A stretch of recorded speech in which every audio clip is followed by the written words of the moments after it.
മട്ടന്നൂരിൽ ഷോക്കേറ്റ് 5 വയസ്സുകാരൻ മരിച്ചു. കോളാരി കുമ്പമൂല അൽ മുബാറക്കിലെ ഉസ്മാൻ മദനിയുടെയും ആയിഷയുടെയും മകൻ സി മുഹിയുദ്ദീനാണ് മരിച്ചത്. വ്യാഴാഴ്ച വൈകുന്നേരം 6:30യോടെ വീട്ടിലായിരുന്നു സംഭവം. വീട്ടുവരാന്തയിലെ ഗ്രില്ലിൽ പിടിച്ചിരുന്ന മിനിയേച്ചർ ലൈറ്റിന്റെ വയറിൽ നിന്നാണ് ഷോക്കേറ്റത്. ഗ്രിൽസിന് മുകളിലേക്ക് പിടിച്ചു കയറുന്നതിനിടെ കുട്ടിക്ക് വയറിൽ നിന്ന് ഷോക്കേറ്റതാണെന്ന് കരുതുന്നു. ഷോക്കേറ്റ് കുട്ടി താഴേക്ക് തെറിച്ചു വീഴുകയായിരുന്നു. കുട്ടിയെ ഉടനെ തന്നെ മട്ടന്നൂരിലെ സ്വകാര്യ ആശുപത്രിയിൽ എത്തിച്ച് പ്രാഥമിക ശുശ്രൂഷ നൽകിയ ശേഷം കൂത്തുപറമ്പ് ഗവൺമെന്റ് ആശുപത്രിയിലേക്ക് കൊണ്ടുപോയി. അവിടെ എത്തുമ്പോഴേക്കും മരിച്ചു. News desk anytime news. ഓണത്തിനൊരുങ്ങാൻ പുതുപുത്തൻ വസ്ത്രശേഖരവുമായി സിൽക്ക് ഗാർഡൻ. ഓണം അടിച്ചുപൊളിക്കാൻ കിടിലൻ ഓഫറുകൾ.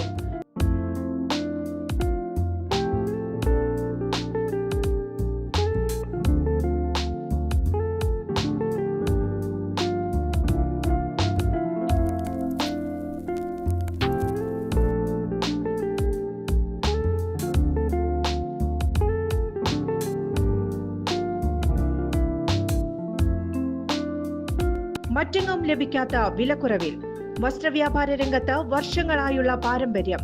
ഇനി മടിക്കേണ്ട, ഞങ്ങൾ നിങ്ങളെ സ്വാഗതം ചെയ്യുന്നു. കൂടുതൽ വാർത്തകൾക്ക് ഞങ്ങളുടെ ചാനൽ സബ്സ്ക്രൈബ് ചെയ്യുക. ഫേസ്ബുക്ക് ഫോളോ അപ്പ് ചെയ്യുക. വാർത്തകൾ വേഗത്തിലറിയാൻ എനിടൈം ന്യൂസ്.